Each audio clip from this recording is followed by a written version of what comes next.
Hi, I'm Cindy Perlin. I'm the founder and CEO of the Alternative Pain Treatment Directory, an online resource with information and resources for people with chronic pain. And I'm here with Dr. Eric Anderson. Dr. Anderson is a neurologist and he's the chief medical officer at Lin Health, which is another online platform that helps people with chronic pain.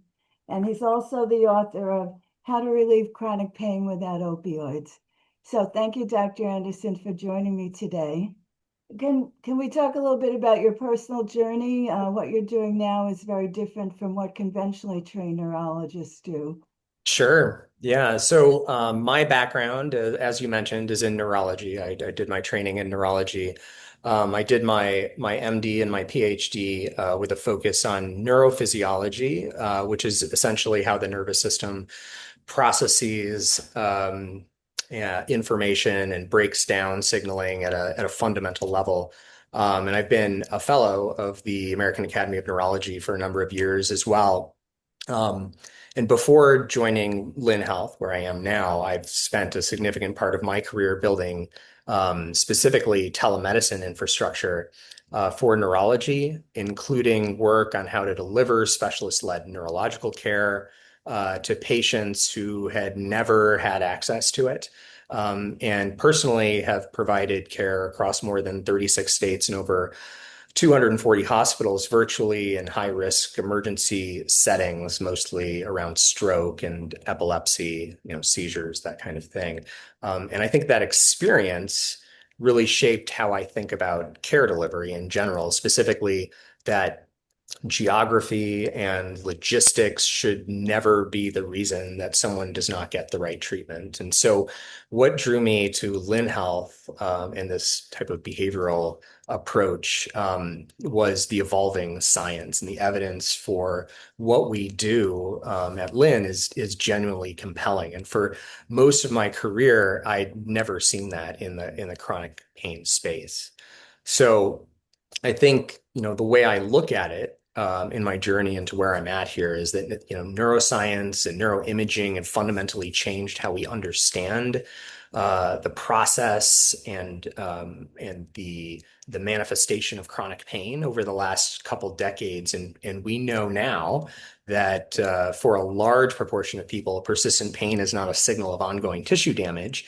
It's the nervous system stuck in a learned pattern, like firing threat signals that no longer reflect what's actually happening in the body. And if the brain learned that pattern, it can unlearn it. And so, there's a lot of science and evidence behind this. There's randomized control trial evidence behind this, and we see it in the people living with chronic pain that we care for every day. And so, um, you know, part of my pathway here was that I grew up with a deep personal connection to neuroscience. My grandfather was a neurosurgeon, my father was a neuroendocrinologist, and also watching my elder family members navigate serious neurological illness made me want to do something meaningful in this space. And chronic pain does not always get the attention it deserves, but it is one of the most disabling conditions that there is. And the human cost of getting, treatment wrong is enormous. And that's what, really gets me out of bed in the morning and is why I am genuinely excited to talk about this today. So, if you talk to chronic pain patients, a lot of them are like, just give me my opioids. I don't Mm, want to hear about anything else. They took away my opioids, or they reduced my opioids, or I'm afraid they're going to take away my opioids. And they believe that it's the best thing for chronic pain. And for a long time, that's what the medical community was pushing. And parts of yep. it are still saying that, only we can't give it to you. So, what is it that how did opioids come to be such a predominant part of the picture? And why is the medical community, or at least some parts of it, moving away from it now? Yeah, so I'll answer that in two parts. I mean, the first part of it is that opioids can be and are very effective for acute pain after surgery, trauma, cancer-related pain, injury, that type of stuff. And but what we are starting to understand with the neuroscience is that chronic pain is a completely different biological problem. And so by the time that pain has persisted for months or years, we often see changes in how the brain and the nervous system process these danger signals. And simply turning down pain perception with a medication does not address the underlying changes. And just to speak a little bit more on that, to be specific about the neuroscience, is that neuroimaging has shown us that when someone suffers acute injury or acute pain, the parts of the brain that light up on functional MRI are the somatosensory areas or areas associated with sensation. But as that moves to a chronic condition, that the parts of the brain that activate are more in the limbic system.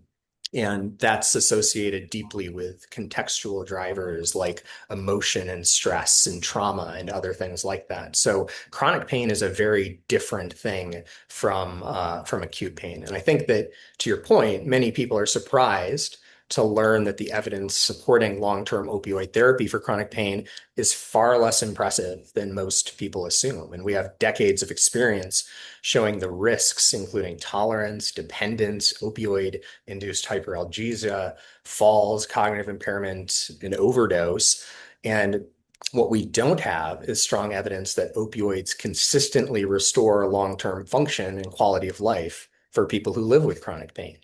And our goal should not be to help someone survive with pain, especially with a medication that people build a tolerance to and keep requiring more and more to get the same effect. Our goal should be to help them get their life back. And so, pain scores and those types of things matter, but the ability to work, to exercise, to sleep, travel, to engage with family and participate in life matters even more. And understanding that there are other approaches that specifically deal with the underlying effects of chronic pain is important for people to understand. And even within the scientific community, I think that is in the medical community, that's something that a lot of people don't pay attention to. But many national and international organizations like the CDC, the WHO, a lot of medical associations state within their guidelines and recommendations that behavioral treatment for chronic pain is first line. Like that is something that's well tolerated, low risk, and gets to the underlying heart of the problem. That's not saying that, in acute phases and for other things that opioids can't be used. It's just that for chronic pain and long-term effects, behavioral health has a very important lasting effect on people and their living with chronic pain. Yeah, I recently did a deep dive into all the research for all the different kinds of treatments, conventional and alternative, for chronic pain. And the least supported by the research was opioids. And the Hmm. best supported by the research was a mind-body approach. Yeah. But I think that most doctors are still behind the curve on that. They're not trained in these alternative treatments, or not so much to administer them, but even to refer to them. They don't, they haven't gotten the message. And so patients don't get the message. Or when a doctor does try to deliver that message to the patient, they often get very upset. It's not all in my head. So Yeah. how do you address it's not all in my head argument? Yeah, so that's an interesting component. I'll make another comment there too, because what you're referencing is really what I refer to as like the siloing of modern medicine, and that's where you have all of these people who have been trained over years and years and years, and they become very specialized in a certain area.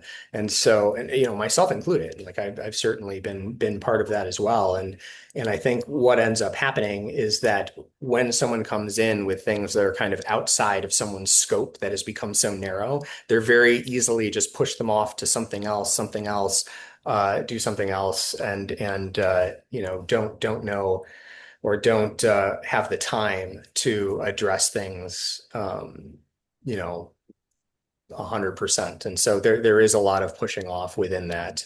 Now, to your point, like what you're saying about people saying that it's all in your head. Now that is something that is said, and I've heard it said too, and I'll say that is largely a fallacy, and that by saying that behavioral treatment is effective is not saying that the pain is psychological, right? So And I think this is really one of the most important messages that patients need to hear, or people living with chronic pain need to hear. And so, when I or someone else recommends behavioral treatment, we're not saying that the pain is all in someone's head. What we're saying is that the brain and the nervous system work together, are interconnected, and are involved in all of the pain. And that's how pain works. Like the pain is real, the suffering is real, and the biology is real. And I think many people who live with chronic pain have spent years searching for a structural explanation that fully accounts for all of their symptoms. When they finally learn how the nervous system contributes to chronic pain, I think it can be incredibly empowering, and it gives them a path forward. So, it's not disconnected. It's not like, if there's a behavioral approach for pain, that it's all in your head. It's that it's the interconnection. And I think you'll find that a lot of people who have chronic pain will say that, yes, my pain is worse when I'm under stress, or when I'm around certain people, or when I'm doing certain things, or activities, or even faced with those activities. Like my pain flares up, and that is because of that movement to an area of the brain that's associated with emotion, trauma, context, and all those types of things. And that's really what the behavioral approach towards pain management and recovery gets to. Yeah, my own personal experience was that I hurt my back when I was 25 and I was disabled for 3.5 years because of the pain, and nothing the doctors offered was any help. And the last real doctor I went to said, I don't know what's wrong with you. You're just going to have to live with it for the rest of your life. And there was very little on, brain science about chronic pain then. But I read a book called Anatomy of an Illness about a man who laughed his way back to health from a chronic disabling joint disease. And that book directed me to biofeedback. And within one day of my first biofeedback session, my pain was 50% less. And Yeah. that's because this person was telling me that I can get some control over it. I felt Yeah. like my body was attacking me, and I had no control. And when I heard that if I did this, well, excuse me, if I did this one thing, if I did these relaxation techniques, it could change. And in one day, it changed 50%. And then it got better and better until I was able to get back to a productive life. So I'm a big fan of this kind of approach, and I'm very happy to see that the science is, finally showing that, and I'd like to see it more embraced. So I know that Lin Health really emphasizes the mind-body approach. It's kind of unique for an online platform because it involves interactions with real providers, as opposed to just, a self-guided course or a bot or whatever. So can you talk about how Lin Health works? Yeah, yeah. So, and first I'd just like to just, briefly address your own experience that you shared. And I think, what's important about that is, this behavioral treatment that involves things like mindfulness, relaxation, biofeedback, and all these types of things is, to your point.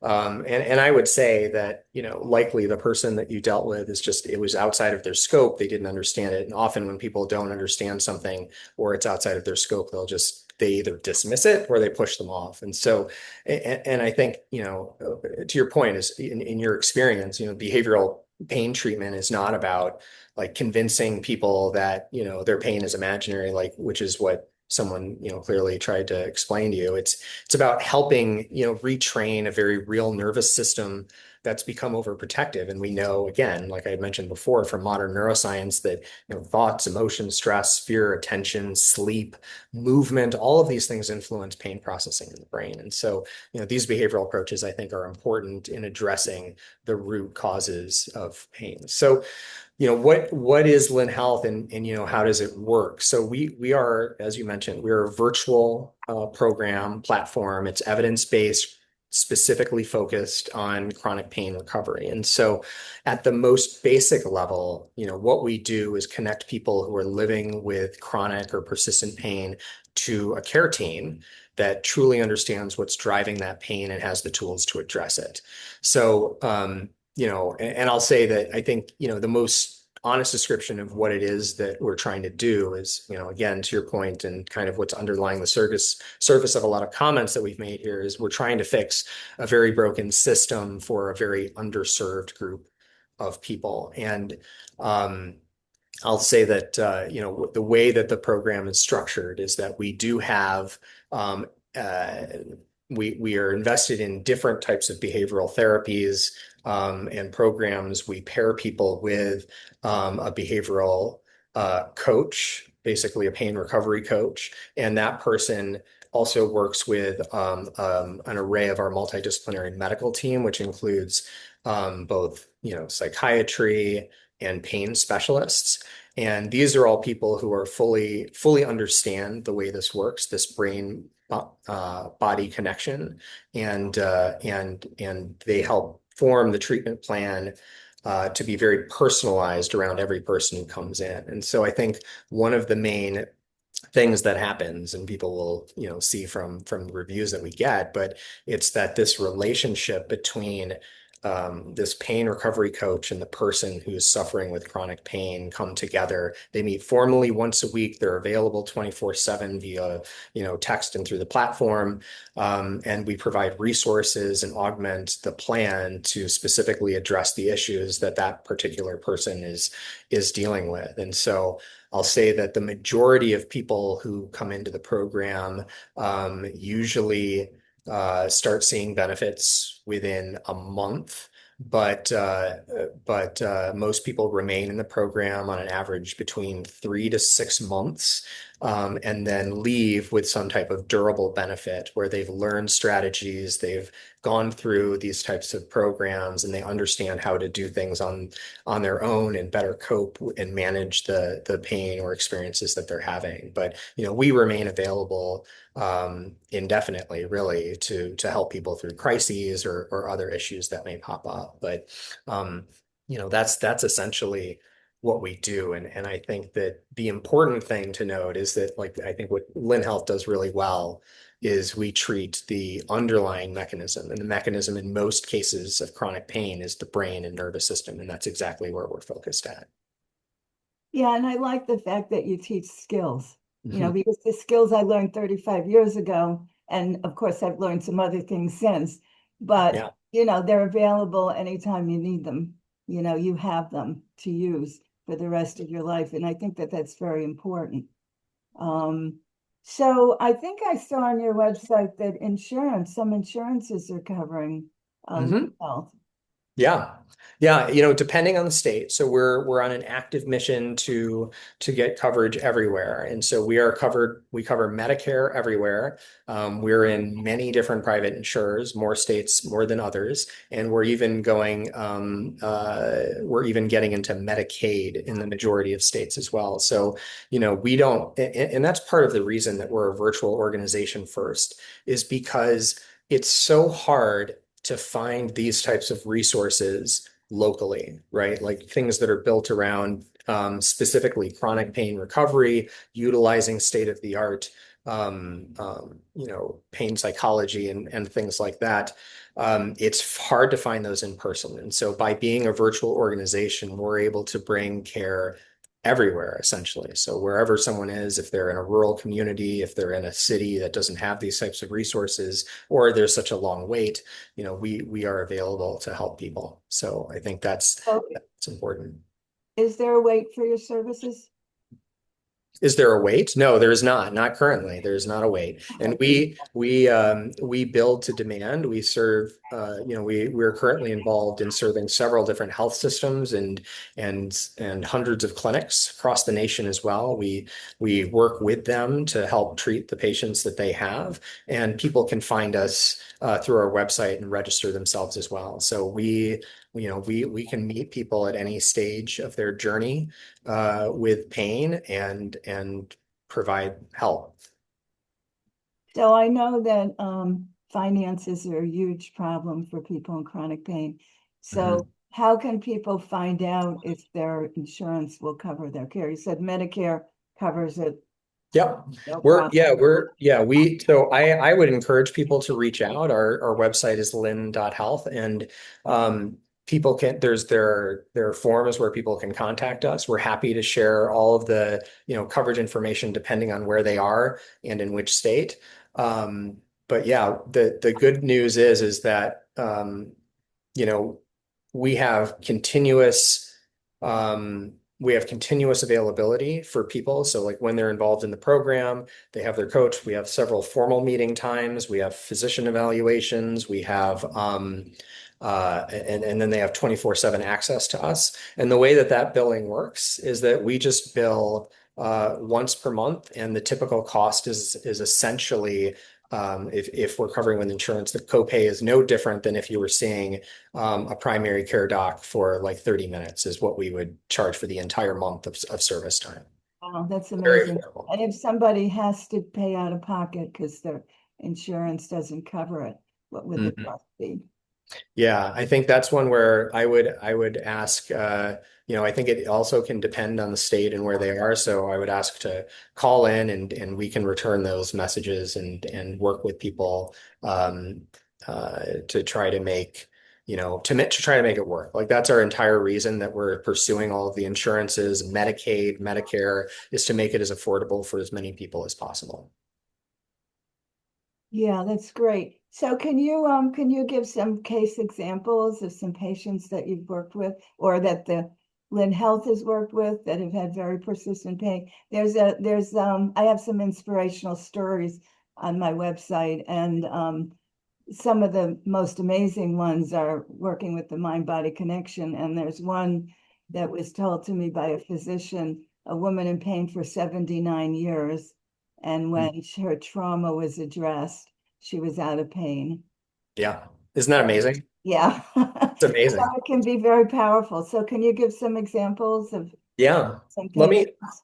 Yeah, let me talk about it in generality first, and then I'll lead up with a specific example. So, I think another thing that I just want to focus on is the basically the way that we treat people and the way that we address the pain is we use what we call as has been mentioned multiple times here a brain first approach. So the approach that we're using is built around evidence-based therapies like pain reprocessing therapy, cognitive behavioral therapy adapted for pain, and emotional awareness and expression therapy, amongst others. And these are not complementary add-ons to real medicine, as some people may envision them. They are the treatments, and the science behind them is solid. The outcomes we see reflect that. So, just as I said, a precursor, 90% of our members report meaningful reductions in pain, better sleep, improved ability to cope with flare-ups, and in the landmark trial that underpins the PRT work, two-thirds of the participants with chronic low back pain were essentially pain-free at the end of treatment. And so, um, I will say that the multitude of reviews that we get highlight a lot of individual cases that people have, and I can share some that I think are truly meaningful. And so, for example, we did have a woman who was, in her 70s, had been struggling for chronic back pain for, 20 plus years, and continuously had flare-ups. It interfered with her ability to go to the store, especially to interact with family. Family events were full of stress and made her back pain worse than it already was. It was already pretty bad at a baseline level. It interfered with her ability to be independent in the fact that it was a lot of work to go to the grocery store, to do things for herself, relied heavily on her husband. And you know, after enrolling in the program, and I'll say that, when she started with the program, she was one of those people who was like, I'm not sure what this is. I don't know what this is, but what my clinician had recommended that I talk to you all. And so, we met her at that point where she was, what we would consider to be kind of pre-contemplative, not really sure whether or not this is a treatment for her, and essentially supported her through understanding what it is that we did. She gave it a shot and was super impressed with the ability that she had to be able to modulate her own pain, to recognize where her pain triggers were, what they were rooted in, being able to help manage her activity and what she was able to do, and she had a significant improvement in both her overall quality of life as well as her ability to be functional again. And so and I think the big win for her was essentially being dependent to becoming independent again, to be able to drive, to go to the store, to recognize, what the underlying pinnings and cause of her pain was, or what the huge contributors were, decreased her pain considerably. And so I think that's an excellent case for mine. You can't teach an old lady new tricks, right? Absolutely. Well, I mean, and that's the entire thing. Like a lot of Yeah. this work is based on neuroplasticity and the idea that we build new connections, and that's, I think, the underpinnings of how a lot of, therapy and behavioral treatments work, is that we understand and on a very, we aren't consciously changing these connections, but because we are doing this work and we are going through these practices, different connections are built that help rewire or reprogram the way that we frame and interact and experience things. Yeah, and I think, I like to say that, the side effects of mind-body treatments are, overall improved health and emotional well-being, no matter Hmm. what else you're dealing with, whether it's anxiety or depression or heart disease or, diabetes or, whatever it is, that calming of the brain and, rewiring helps everything. So that Yeah, it's not just, because I like to say that, for some people, they have pain all over and they're falling apart. I mean, it's not just the pain, they've got all kinds of other things. And when you calm the brain, you affect every part of the system. absolutely. Absolutely. So, is I noticed that you have on your list here misconceptions about behavioral health. So, are there any that we haven't addressed so far? No, I think I did a pretty good decent job of, the way that behavioral health works. I'll just say that in support of that is that, I know that many people who live with chronic pain become trapped in cycles of pain and fear, avoidance, deconditioning, poor sleep, anxiety, and what we call hypervigilance, where they're continuously aware of different activities, and they begin to predict that that will cause them pain, and it does. And what behavioral health does is it these behavioral approaches help, break those cycles. And I think that's fundamentally different from simply masking symptoms, which is, I think, what happens with opioids. And secondly, we know, again, and as I've mentioned before, that functional neuroimaging studies have shown that chronic pain is associated with changes in networks involved with attention, emotion, and self-perception. And the encouraging news is that these networks can change and the brain remains plastic throughout life, meaning that we can learn new things and we can process things differently. And I think, that's important. And then lastly, I'll just say that, chronic pain is rarely one-dimensional, meaning that, a patient with chronic migraine, fibromyalgia, low back pain, or, pelvic pain often isn't dealing with just a single problem. They're dealing with like sleep disruption, stress, physical limitations, fear of movement. Social isolation is often a complication of this, and changes in mood, and no single pill or anything else can address that. And so the best outcome typically come from these coordinated interdisciplinary care that combines, not just medical expertise, which is what a lot of people focus on, but also this behavioral treatment, coaching, movement, and education. And those are the things that I think are mostly missing from the care that a lot of people receive. And I think a lot of people are going to be wondering, what if I'm on opioids when I start your program? So Yeah, what do you yeah. say to those people or other medication like gabapentin? Yeah. And so, opioids and other medications like that, I think they absolutely do have a role in the medical treatment of people. But the question that, I think the real question that we're asking is whether they should be the centerpiece of long-term chronic pain treatment.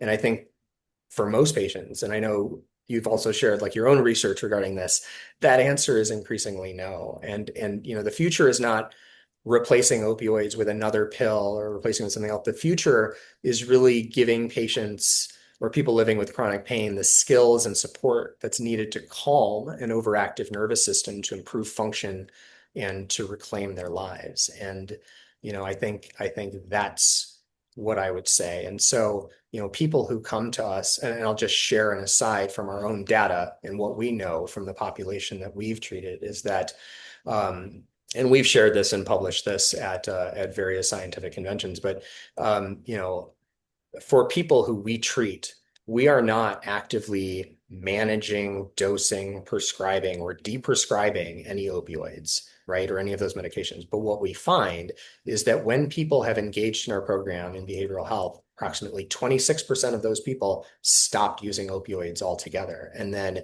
the rest of those Voluntarily. yeah, and then the rest of those people, either reduce their frequency or reduce their dosing. So I think there is a related effect. We are not directly managing that, but it is related to, I think, a lot of the behavioral health changes that come through. Mhm. Yeah, I think a lot of the problem has been that a lot of people have been forced off their medication Yeah, without being given yeah, any options that are effective. So, there's a lot of very angry pain patients out there. yeah, Some of whom, because of that, are not necessarily very receptive to the right. approach that you're advocating. And I hope that that can shift. I hope that, videos like this can help shift that. Right. I mean, just to reiterate, I mean, yeah, we don't change anyone's opioid prescriptions or any of their pain medications. We just find uh correlation that when people are in behavioral health, they use it less. Yeah, yeah. Well, that's great. So how can people get in touch with Lin Health? Yeah, so our website is lin.health and um and you can just go there and there are ways to contact us there. So they can email us, they can there are many different ways. You can either sign up, you can reach out. We have email, people can email us, they can contact us, they can ask us questions about insurance coverage, they can ask us questions about, the program. And I think right in the upper right-hand corner, there's a get in touch button, and you can just get in touch with us, and we'll be happy to answer anyone's questions, enroll people in the program, or talk. That's great. And also, just so people know, the Alternative Pain Treatment Directory at paintreatmentdirectory.com has a lot of information about the kinds of approaches that Dr. Anderson has been talking about. So people can feel free to get some background on that too, from paintreatmentdirectory.com. So thank you so much for taking the time to talk to me today. Great. Thanks for having me. It was a pleasure. You're welcome. Pleasure for me too. Take care. Bye-bye. Bye-bye.